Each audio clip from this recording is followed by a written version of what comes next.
So most of my research has been granted by national or international entities.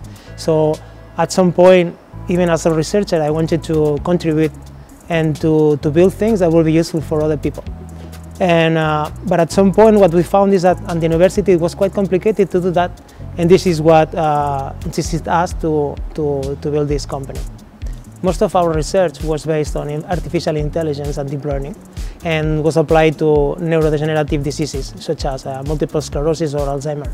At some point we found that all the methods that we were hacking and building in the lab would be super interesting for the medical imaging community, also for the hospitals. And this is what motivated us to start the company.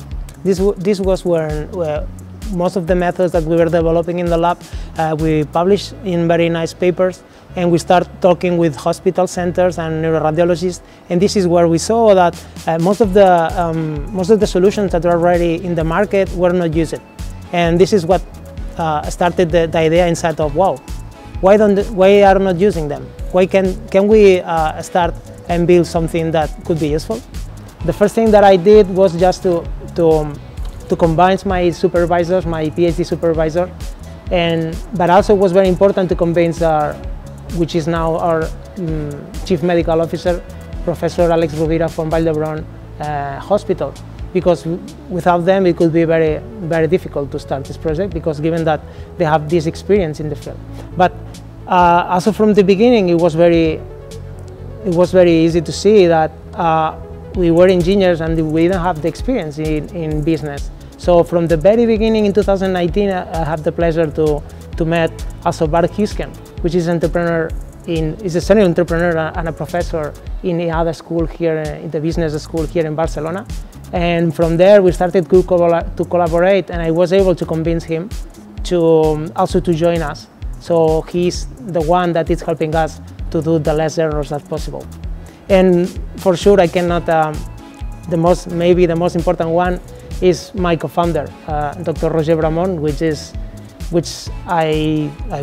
it took a lot of time to me to convince him to join the company, even to leave his job in a big company and to start working on us in something that was like just an idea. So I'm very, very grateful for all of them. I think that as first-time founders, the most important decisions that we did was to incorporate from the very beginning professionals in the field that help us to go more fast and to be able to understand better the market where we are. I think that at an entrepreneurial level, the most important insight that I have received is that being disciplined is way more important than being smart. I think that the kind of advice that I would like to add will be something that we learned from the acceleration program CRAASH that we were doing here in Barcelona, which is that contrary to what we will find in the startup world, where we say that fail fast and cheap, in healthcare this is something that you cannot apply, because you know that you have the regulatory and you also have to know very well the industry where you are in. So it's very important to have someone that knows the market before you go in. I think that the most important things for me are, first, that entrepreneurship is about listening, it's about learning, and it's especially about being able and feeling comfortable, feeling bad all the time because you are doing things that are outside your zone of comfort. So I think that still, even that you are feeling all the time bad, still you need to be productive.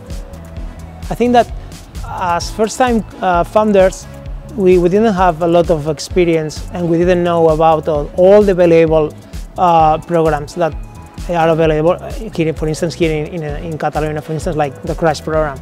So there are a lot of things that you can do before you incorporate the company that can help you to understand better if you need to incorporate the company or not, or things that you can do to fundraise money or things like that. So far we have validated our product, not only national but also with international European hospitals, and now what we want to do is to put this software in as much hospitals as possible in Europe, And at the same time, we are also working very hard in receiving the CE marking for the product, for being a medical device. Once we have that, the second thing that we will do is to start the certification also for the FDA program to be able to sell the software in the United States.